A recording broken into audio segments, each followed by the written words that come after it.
আসসালামু আলাইকুম। রাতের শীর্ষ সংবাদে স্বাগত জানাচ্ছি আমি খাদিজাতুল বিথি। বেগম খালেদা জিয়ার মৃত্যুতে সার্কের শোক প্রকাশ। তারেক রহমানের নেতৃত্বে ঢাকা দিল্লির সম্পর্ক আরও সমৃদ্ধ হবে আশা মোদির। ৪৬তম বিসিএস এর মৌখিক পরীক্ষার ১৮ জানুয়ারি শুরু হয়ে শেষ হবে ২৬ জানুয়ারি। বিটিআরসি কার্যালয়ে মোবাইল ব্যবসায়ীদের হামলা ভাঙচুর। এক মরদেহে ৩ পা, শোকের ঘরে বিভ্রান্তি। এবার এনসিপি থেকে পদত্যাগ করলেন কেন্দ্রীয় যুগ্ম মুখ্য সমন্বয়ক। আব্দুল্লাহ তাহেরের চেয়ে তার স্ত্রীর সম্পদ ৫ গুণ বেশি। রাজধানীতে ১২৫০ টাকার গ্যাস ১৮০০ থেকে ২০০০। হানান মাসুদের মোট সম্পদ ৯৮ লাখ টাকা, বছরে আয় ৬ লাখ। স্ত্রীসহ সাবেক যুগ্ম পুলিশ কমিশনার বিপ্লব সরকারের ২৮টি ব্যাংক হিসাব অবরুদ্ধ। জামালপুর জেলা আওয়ামী লীগের বিজ্ঞান ও প্রযুক্তি বিষয়ক সম্পাদক মঞ্জুরুল ইসলাম গ্রেপ্তার। ১৭ জেলায় বইছে শৈত্যপ্রবাহ, তাপমাত্রা আরও কমতে পারে। নববর্ষ উদযাপনের সময় সুইজারল্যান্ডের বারে অগ্নিকাণ্ড, নিহত ৪০। শুনছিলেন শিরোনাম, এবার বিস্তারিত। ৩ বারের সাবেক প্রধানমন্ত্রী ও বিএনপি চেয়ারপারসন বেগম খালেদা জিয়ার মৃত্যুতে গভীর শোক ও সমবেদনা প্রকাশ করেছে দক্ষিণ এশীয় আঞ্চলিক সহযোগিতা সংস্থা সার্কের মহাসচিব মোহাম্মদ গোলাম সরোয়ার এক শোক বার্তায় বলেন, বেগম খালেদা জিয়ার ইন্তেকালে বাংলাদেশ একজন আপসহীন গণতন্ত্রকামী নেত্রীকে হারালো, যার জীবন ও নেতৃত্ব দেশের আধুনিক রাজনৈতিক ইতিহাসে গভীর ছাপ রেখে গেছে। শোক বার্তায় উল্লেখ করা হয়, বাংলাদেশের প্রথম নারী প্রধানমন্ত্রী হিসেবে ৩ বার দায়িত্ব পালনকারী বেগম খালেদা জিয়া গণতন্ত্র পুনঃপ্রতিষ্ঠা, অর্থনৈতিক উদারীকরণ ও প্রবৃদ্ধি, রপ্তানিমুখী তৈরি পোশাক শিল্পের বিকাশ, নারী ক্ষমতায়ন এবং শিক্ষা বিস্তারে, বিশেষত কন্যা শিশুদের শিক্ষায় গুরুত্বপূর্ণ অবদান রেখেছেন। তার নেতৃত্বে বাংলাদেশ এমন এক উন্নয়ন পথে অগ্রসর হয় যাকে বিশ্বব্যাংক একসময় এশিয়ার পরবর্তী টাইগার অর্থনীতি হিসেবে আখ্যায়িত করেছিল। সার্ক মহাসচিব আরও বলেন, ১৯৯৩ থেকে ৯৫ এবং ২০০৫ থেকে ৭ মেয়াদে সার্কের চেয়ারপারসন হিসেবে দায়িত্ব পালনকালে বেগম খালেদা জিয়ার প্রজ্ঞা, দূরদর্শিতা ও আঞ্চলিক সহযোগিতা জোরদারের তার ভূমিকা সার্ক কৃতজ্ঞ চিত্রে স্মরণ করবে। একই সঙ্গে দক্ষিণ এশিয়ায় সার্ক প্রতিষ্ঠার ক্ষেত্রে শহীদ রাষ্ট্রপতি জিয়াউর রহমানের ঐতিহাসিক অবদানও শ্রদ্ধার সঙ্গে স্মরণ করা হয়। বাংলাদেশের সাবেক প্রধানমন্ত্রী ও বিএনপি চেয়ারপারসন বেগম খালেদা জিয়ার রাষ্ট্রীয় দাফনে ভারতের প্রতিনিধিত্ব করেন পররাষ্ট্রমন্ত্রী এস জয়শঙ্কর। অনুষ্ঠানে তিনি বিএনপির ভারপ্রাপ্ত চেয়ারম্যান তারেক রহমানের সাথে দেখা করে ভারতের প্রধানমন্ত্রী নরেন্দ্র মোদীর বিশেষ বার্তা তার হাতে তুলে দেন। মোদীর বার্তায় বেগম খালেদা জিয়ার রাজনৈতিক অবদান শ্রদ্ধার সঙ্গে স্মরণ করে বলা হয়েছে, বাংলাদেশের উন্নয়ন যাত্রা এবং ভারত বাংলাদেশ দ্বিপাক্ষিক সম্পর্ক জোরদারে তার গুরুত্বপূর্ণ ভূমিকা ছিল। দুই দেশের সম্পর্ক আরও সমৃদ্ধ হবে তারেক রহমানের নেতৃত্বে আশা মোদির। এর আগে সামাজিক যোগাযোগ মাধ্যমে শোক বার্তায় নরেন্দ্র মোদী লিখেছেন, বাংলাদেশের প্রথম নারী প্রধানমন্ত্রী হিসেবে খালেদা জিয়ার উন্নয়নমূলক অবদান এবং ভারত বাংলাদেশ সম্পর্ক শক্তিশালী করার ক্ষেত্রে তার ভূমিকা সবসময় স্মরণীয় হয়ে থাকবে। ৪৬তম বিসিএস লিখিত পরীক্ষায় সাময়িকভাবে উত্তীর্ণ প্রার্থীদের মৌখিক পরীক্ষার তারিখ ও সময়সূচি প্রকাশ করা হয়েছে। বৃহস্পতিবার পিএসসি পরীক্ষা নিয়ন্ত্রক মাসুমা আফরিনের সই করা বিজ্ঞপ্তিতে বলা হয়, মৌখিক পরীক্ষায় ১৮ জানুয়ারি শুরু হয়ে শেষ হবে ২৬ জানুয়ারি। সাধারণ ক্যাডারে ৩৯০ জন, কারিগরি পেশাগত ক্যাডারে ৭৩৮ জন এবং সাধারণ ও কারিগরি পেশাগত উভয় ক্যাডারে ১৩৩ জন প্রার্থী সহ মোট ১৩৬১ জন প্রার্থী পরীক্ষার সময়সূচি প্রকাশ করা হয়। প্রকাশিত বিজ্ঞপ্তিটি কমিশন ওয়েবসাইটে অথবা টেলিটক বাংলাদেশ লিমিটেডের ওয়েবসাইটে পাওয়া যাবে।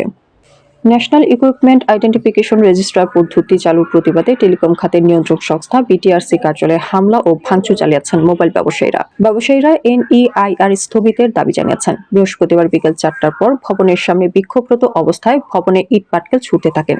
এ সময় বিটিআরসির কর্মকর্তা-কর্মচারীরা আতঙ্কিত হয়ে পড়েন। ইট পাটকেলের আঘাতে ভবনের গ্লাস ভেঙে যায়।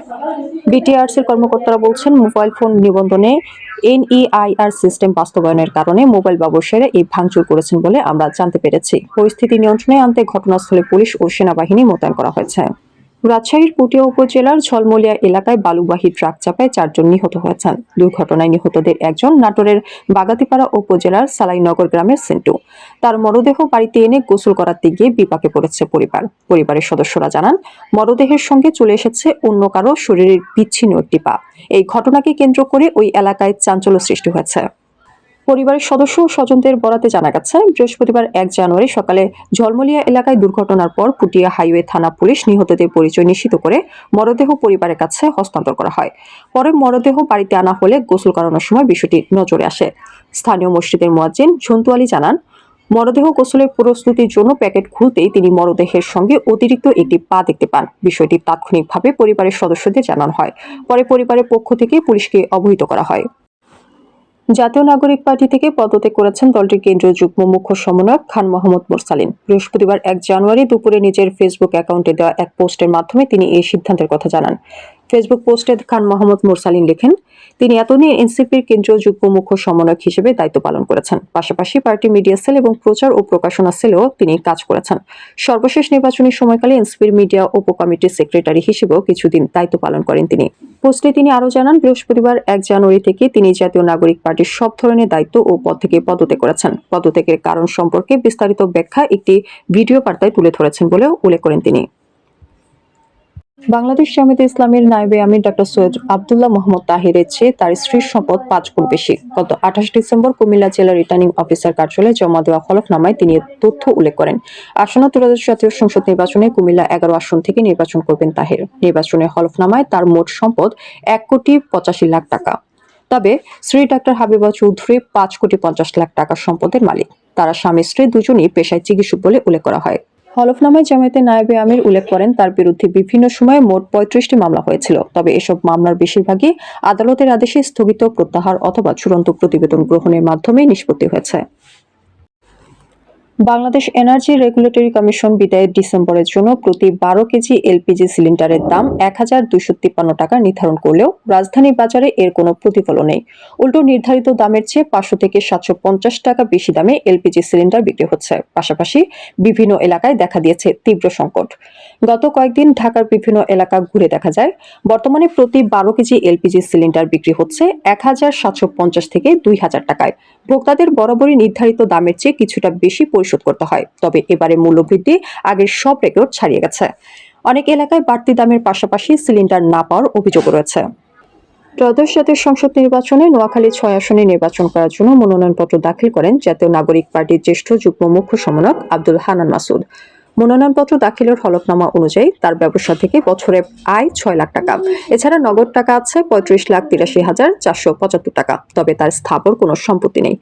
দাখিল করা হলফনামায় দেখা গেছে, তার স্থাবর সম্পদের মধ্যে ব্যাংকে জমা আছে 2,055 টাকা, কোম্পানির শেয়ার 1 লাখ টাকা, স্বর্ণালংকার 8 লাখ টাকার, ইলেকট্রনিক্স পণ্য 1 লাখ টাকার ও আসবাবপত্র রয়েছে 1 লাখ টাকার। হানান মাসুদের স্ত্রী শ্যামলী সুলতানা জেদনি একজন শিক্ষার্থী। তার নামে কোনো সম্পদ নেই। স্বামী স্ত্রীর নামে কোনো দায় দেনাও নেই। 26 বছর বয়সী আব্দুল হান্নান মাসুদের সর্বোচ্চ শিক্ষাগত যোগ্যতা আলিম পাস। হলফনামায় তার পেশা উল্লেখ করা হয়েছে ব্যবসা। তিনি ঢাকার পরিপাক এলাকায় ডিজিলেন্টি গ্লোবাল নামে একটি ব্যবসা প্রতিষ্ঠানের স্বত্বাধিকারী, যা থেকে বছরে আয় দেখানো হয়েছে 6 লাখ টাকা। দুর্নীতি দমন কমিশনের আবেদনের পরিপ্রেক্ষিতে ঢাকা মেট্রোপলিটন পুলিশের সাবেক যুগ্ম পুলিশ কমিশনার বিপ্লব কুমার সরকার ও তার স্ত্রী হোসনে আরা বেগমের 28টি ব্যাংক হিসাব ও 2টি বিও হিসাব অবরোধের নির্দেশ দেওয়া হয়েছে। বৃহস্পতিবার ঢাকার মহানগর দায়রা জজ ও সিনিয়র বিশেষ জজ আদালতের ভারপ্রাপ্ত বিচারক মোহাম্মদ আলমগীর এই নির্দেশ দেন বলে জানিয়েছেন ওই আদালতের বেঞ্চ সহকারী মোহাম্মদ রিয়াজ হোসেন। দুদকের সহকারী পরিচালক রাসেল রনির করা আবেদনে বলা হয়, বিপ্লব কুমার সরকার সরকারি চাকরিজীবী হয়ে ঘুষ ও দুর্নীতির মাধ্যমে নিজের ও স্বার্থ সংশ্লিষ্ট ব্যক্তিদের নামে অবৈধভাবে সম্পদ অর্জন করেছেন এবং অর্থ পাচার করেছেন বলে অভিযোগ আছে, যা অনুসন্ধান করছে দুদক। গত বছরের 9 ডিসেম্বর বিপ্লব কুমার সরকার, তার স্ত্রী হোসনে আরা বেগম, তার ভাই প্রণয় কুমার সরকার এবং হোসনে আরার বোন শাহানারা বেগমের দেশ থেকে নিষেধাজ্ঞা দেন আদালত। জানা গেছে, আজ তার জন্মদিন থাকায় মায়ের সঙ্গে দেখা করতে আগের রাতে বাসায় অবস্থান করেছিলেন। 5 আগস্টের পর থেকেই আত্মগোপনে ছিলেন তিনি। বিষয়টি নিশ্চিত করে জামালপুর জেলা গোয়েন্দা পুলিশের ভারপ্রাপ্ত কর্মকর্তা আব্দুল কাইয়ুম বলেন, মঞ্জুরুল ইসলাম লাঞ্চুকে গ্রেপ্তার করা হয়েছে। দেশজুড়ে কয়েকদিন ধরে চলছে শীতের দাপট। কনকনে হাওয়া আর ঘন কুয়াশায় বিপর্যস্ত জনজীবন। শৈত্যপ্রবাহের কারণেই এই অবস্থা। আবহাওয়া অধিদপ্তর জানিয়েছে, দেশের 17 জেলার ওপর দিয়ে মৃদু শৈত্যপ্রবাহও বয়ে যাচ্ছে। এর প্রভাবে তাপমাত্রা আরও কমতে পারে। বৃহস্পতিবার আবহাওয়া অধিদপ্তর আগামী 120 ঘন্টার পূর্বাভাসে এ তথ্য জানায়। এতে বলা হচ্ছে, উপমহাদেশীয় উচ্চচাপ বলয়ের উপবর্ধিতাংশ পশ্চিমবঙ্গ এবং তৎসংলগ্ন এলাকায় অবস্থান করছে। মৌসুমের স্বাভাবিক লঘুচাপ দক্ষিণ বঙ্গোপসাগরে অবস্থান করছে। এর একটি বর্ধিতাংশ উত্তর পূর্ব বঙ্গোপসাগর পর্যন্ত বিস্তৃত রয়েছে। বৃহস্পতিবার সকাল 9টা থেকে পরবর্তী 24 ঘন্টার পূর্বাভাসে বলা হয়, অস্থায়ীভাবে আংশিক মেঘলা আকাশ সহ সারা দেশের আবহাওয়া শুষ্ক থাকতে পারে। মধ্যরাত থেকে সকাল পর্যন্ত অনেক জায়গায় মাঝারি থেকে ঘন কুয়াশা পড়তে পারে এবং কোথাও কোথাও দুপুর পর্যন্ত তা অব্যাহত থাকতে পারে। ঘন কুয়াশার কারণে বিমান চলাচল, অভ্যন্তরীণ নৌ পরিবহন এবং সড়ক যোগাযোগ ব্যবস্থা সাময়িকভাবে ব্যাহত হতে পারে। ইংরেজি নববর্ষ উদযাপনের সময় 31 ডিসেম্বর রাতে সুইজারল্যান্ডের দক্ষিণ পশ্চিমাঞ্চলের ক্রামন্তানায় একটি অভিজাত স্কি রিসোর্টে বারে ভয়াবহ অগ্নিকাণ্ডের ঘটনা ঘটেছে। ঘটনায় অন্তত 40 জন নিহত এবং প্রায় 100 জন আহত হয়েছেন। আহতদের বেশিরভাগের অবস্থাই গুরুতর। সংশ্লিষ্ট কর্মকর্তাদের বরাত দিয়ে বার্তা সংস্থা রয়টার্স জানায়, স্থানীয় সময় রাত 1:30 সুইজারল্যান্ডের দক্ষিণ পশ্চিমাঞ্চলের ওই রিসোর্টে অবস্থিত লে কস্টেলাসিও নামের বারে আগুন লাগে। আগুনের সূত্রপাতের কারণ এখনো স্পষ্ট নয়। শুরুতে এটিকে বিস্ফোরণ বলে মনে করা হলেও কর্তৃপক্ষ জানিয়েছে এটি কোনো হামলা নয়, বরং দুর্ঘটনা বলেই ধারণা করা হচ্ছে। আমাদের আগামীকাল দুপুরের সংবাদ দেখার আমন্ত্রণ জানিয়ে এখনকার মতো বিদায় নিচ্ছি। দর্শক, ভিডিওটি শেষ পর্যন্ত দেখার জন্য আপনাকে অসংখ্য ধন্যবাদ। নিত্য নতুন সংবাদ পেতে আমাদের ইউটিউব চ্যানেল সাবস্ক্রাইব করুন ও নিয়মিত নোটিফিকেশন পেতে বেল বাটনটি ক্লিক করুন এবং আমাদের ফেসবুক পেজটি লাইক করুন। এছাড়াও আমাদের ভিডিওতে লাইক দিয়ে শেয়ার করুন। আল্লাহ হাফেজ।